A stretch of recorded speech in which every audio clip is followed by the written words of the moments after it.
do this.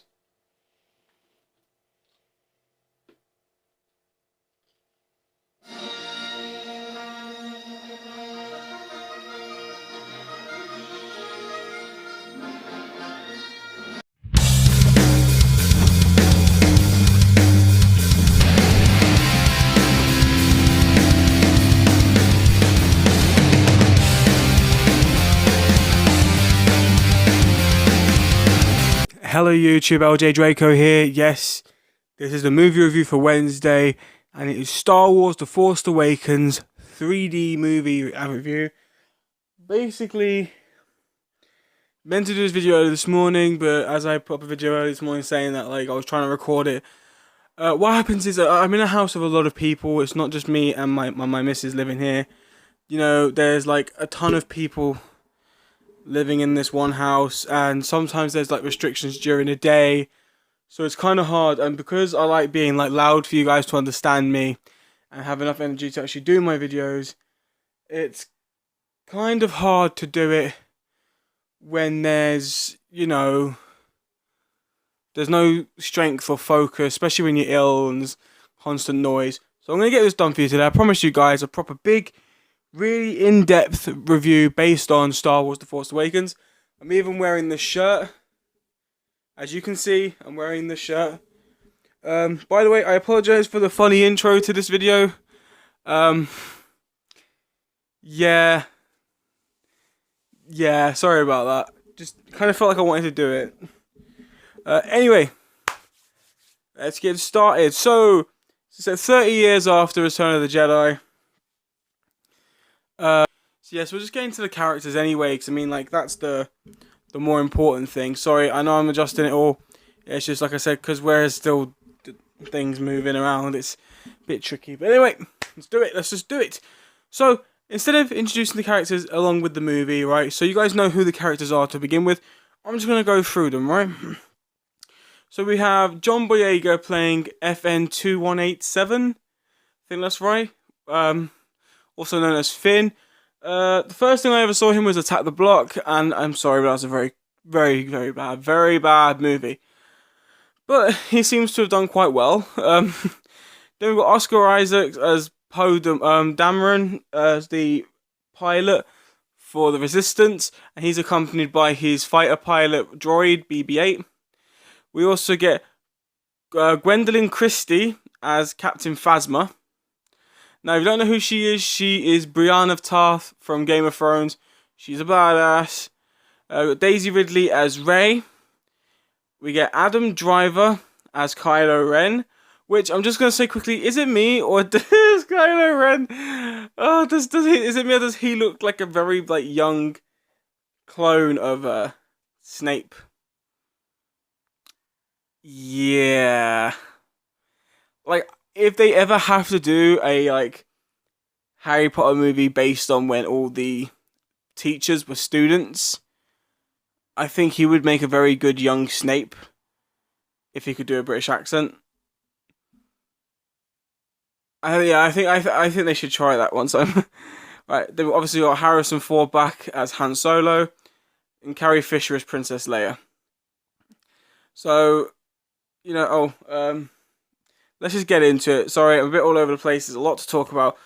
Right, so it starts off with, obviously, the title of the movie, the description of what happened between the 30-year mark.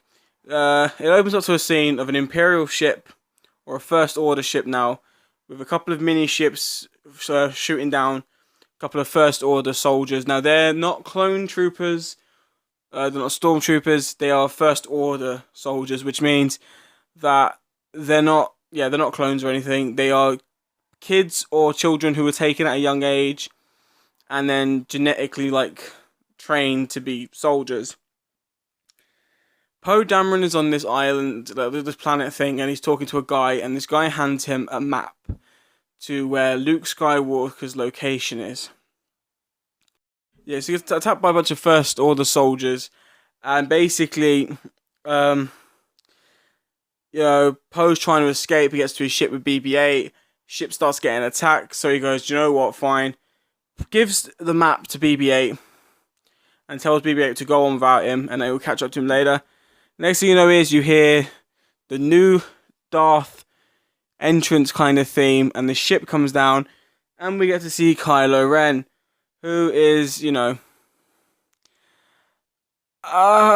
it me or does Kylo Ren? He's not as good as you thought he was going to be. You think, oh, a new Sith, how interesting, and then you kind of like.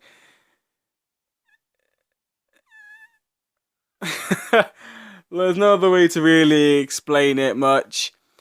Kylo Ren's walking around and he sees the guy that gave Poe Dameron the map, kills that guy.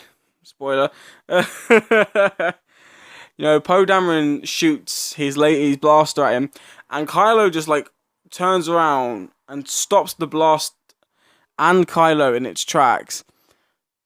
And like, I wouldn't mind, but for like a whole 5 to 10 minutes, Kylo Ren, without even looking at the blaster beam, is still keeping it frozen while doing everything else. So, I mean, you can still already see that even though he's really annoying, he is a really powerful Sith. We can already see this from his abilities. They take Poe Dameron, and then we'll skip on ahead, okay? Because I promised you an in-depth review about the 3D as well as the movie, and I don't want to talk to you about too much about the whole movie because there probably are still a lot of people that haven't seen this yet. Right, but we'll just skip on ahead, and basically, FN2187 realizes that the First Order have been trying to make him do things he really doesn't want to do. So there's a lot of people walking past my window. So it doesn't want to do things that they want him to do. So he takes Poe Dameron and basically escapes with him and says, "Look, I'm going to get you out of here as long as you take me away from the First Order as fast as possible." So they escape, and then they get shot down, and they crash back onto the planet they just escaped from, which is the planet Jakku. Okay, which then we get to see Daisy Ridley's Rey. Right, we get to see Rey. She's this little. Okay, I'm just gonna say this from the point. All right, it's just a retelling of A New Hope, but it is still a good movie. Okay, it's mostly just a retelling of A New Hope. Right, it's just this girl on a desert planet who's now doing like junkered things to get money for food and whatnot. And she come across this BB-8 unit being captured by a little like creature thing, so she saves BB-8. BB-8 asks to follow her, so she says fine. Skip on ahead. After the escape vessel crashed, Finn could not find Poe Dameron, and the reason now he is called Finn is because Poe Dameron didn't agree with his trooper name. So he goes, "I'm not calling you FN2187, I'm calling you Finn." Is that okay? So Finn is now walking along the desert until he comes across the village, where he just so happens to bump into Rey and the droid that he knows is carrying the map to Luke Skywalker. We skip on ahead. Troopers have now landed on the planet, and they're now looking for the droid and Finn. They come across Finn, the droid, and this girl, and start chasing them through Jakku, to the point where she tries to jump on her little hovercraft thing, and they blow it up. So she turns around and goes, "Well, this garbage will do." They turn around, and it is the Millennium Falcon. Ladies and gentlemen, the Millennium Falcon. Can't believe she called it garbage, man. Like, seriously? It's the Falcon. And no, it's not the Falcon from TMNT Out of the Shadows. That's a different type of Falcon. That's a horrible Falcon. This is the Millennium Falcon. But, we get a great spaceship chasing through the desert. The Millennium Falcon is brilliant. It's beautiful. Skip on ahead. The Millennium Falcon has been tracked and locked onto in space and then pulled into this giant, like, cargo ship. And they hear these banging on the door. And they realise that there's people trying to get in. So they hide under the floorboards. And it turns out the door's open. And we get Han Solo and Chewbacca. Man, Han Solo has definitely aged, but he is still rocking out his little Han Solo outfit. I mean, is it me or do we think that them outfits would have really last 30 years? And surely Chewbacca's hair is matted by now. I mean, really? But anyway, no, it's definitely nice to see them again. So yeah, so we got all this so far. So we got a bunch of great characters and cast members. Han Solo asks like, why are they there? They explain the whole situation, explain how they got the ship, and he introduced himself as like, yo, oh, you can tell so and so that Han Solo's got his ship back, and she's like, you're Han Solo. This is the Millennium Falcon. This is the ship that done the Kessel Run in 14 parsecs. And I like his attitude, like 12, 14. Like 14 was a ridiculous number, but 12 was awesome. I just like his attitude as Han Solo still. Skip ahead. They all escape on the Millennium Falcon from the cargo ship. They're now taking them to the Elanium system where the Resistance is, where they meet someone. I can't remember her name. I'll put a picture of the image here. She's like a little brown Yoda, right? She's like a little brown. She's like a brown Yoda. Okay. She's like this intelligent alien species. She's, I think, 1,000 years old or something like that. She runs this little, like, it's like the Cantina bar in A New Hope, but it's not. It's where Rey finds out that Finn's part of the First Order. You know, but Finn needs to get away from the First Order, and if he sticks with them all, he's just gonna get caught and he'll get killed, basically. So he tries to go off, and Rey gets upset and basically says, look, I don't care if you're part of the First Order, I need you to stay. He buggers off, basically. And then Rey kind of gets this weird feeling that she has to go towards this specific room. As she walks in, she finds this box, and she opens the box, and what does she find? She finds her, well, we don't know yet, right? But oh, do you know what? I mean, we have all seen it, right? I'm gonna put spoilers here. If you haven't seen it, just skip past. I've already given you enough spoilers, but skip past it. Skip past it because you don't want to know. But for the people that have seen it, she finds Luke and Anakin Skywalker's lightsaber, which, if we remember, got lost, right, in Empire Strikes Back when Darth Vader cut Luke's freaking hand off, right? And then he's like, the woman's name's like Maz something. Right, but like the little Yoda woman comes in and says, like, it's been calling to you. It's a part of you. It's meant for you. It belonged to Luke Skywalker and his father. Well, I mean, come on. If the people are saying, oh, it could just mean that the Jedis are calling to her.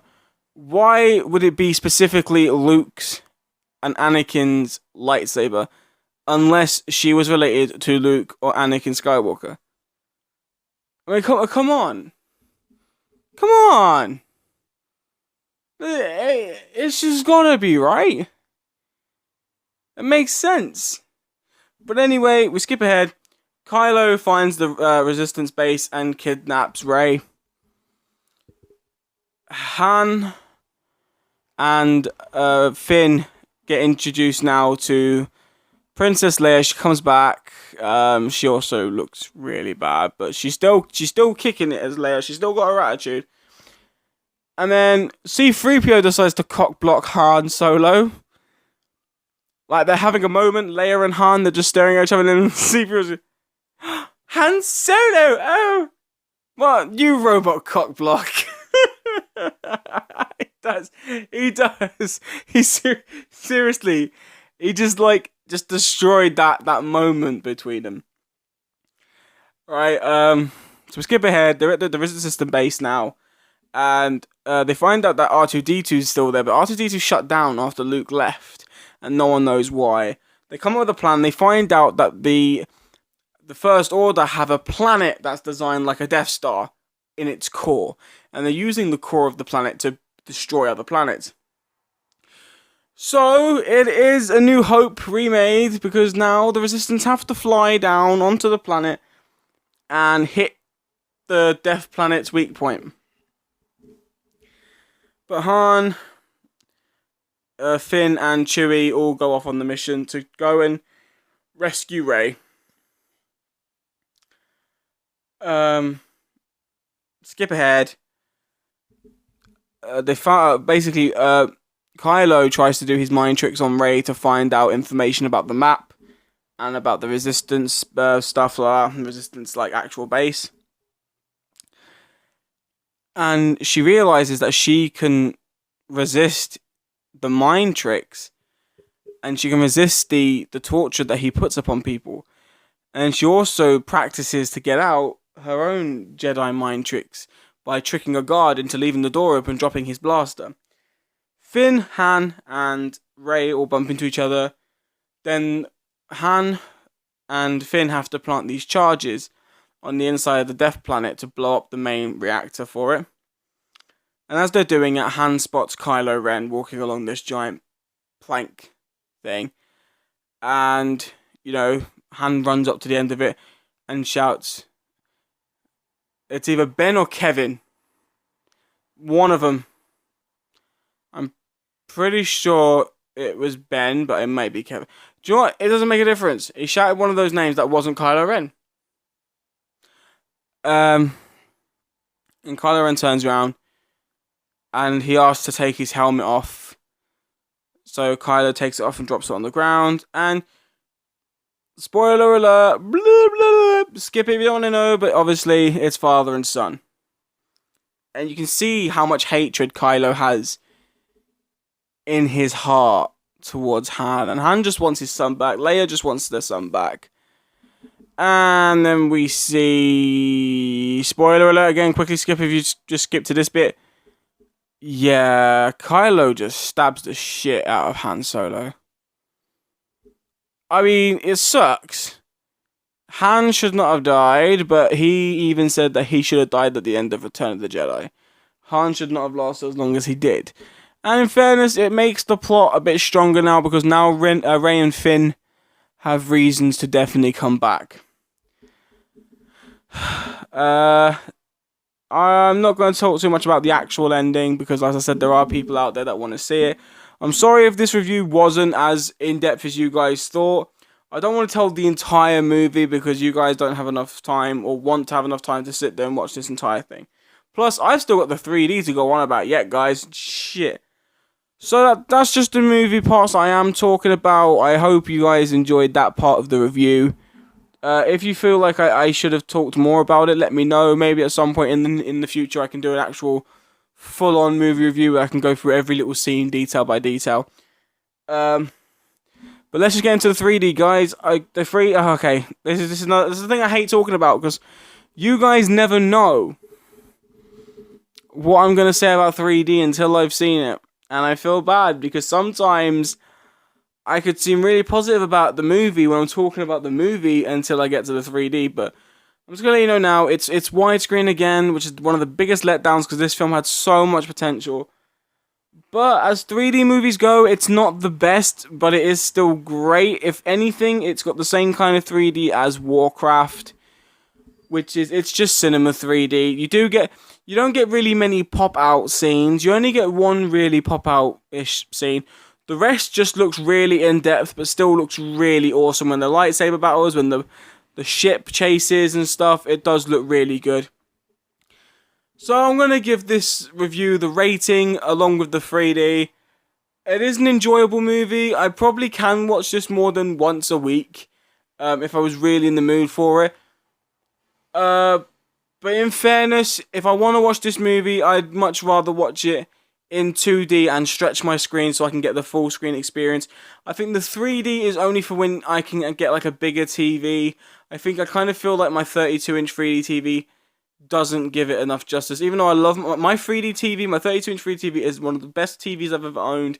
It does have the greatest 3D I've ever seen. But I think something like Star Wars just has to be played on a bigger TV. I think in order to get the full 3D experience, you actually need. Right, so in fairness, this is just going to get a straight up A. I think it definitely deserves the A. I'm not giving it the A+, because they could have done so much more with the 3D, and especially it made us wait like 7 to 9 months, because they've made us wait that long for it.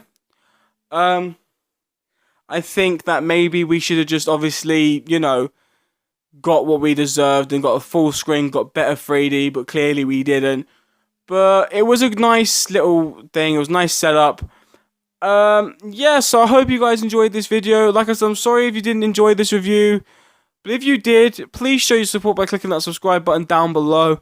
And don't forget to strike the like for future videos. And I will see you guys next time.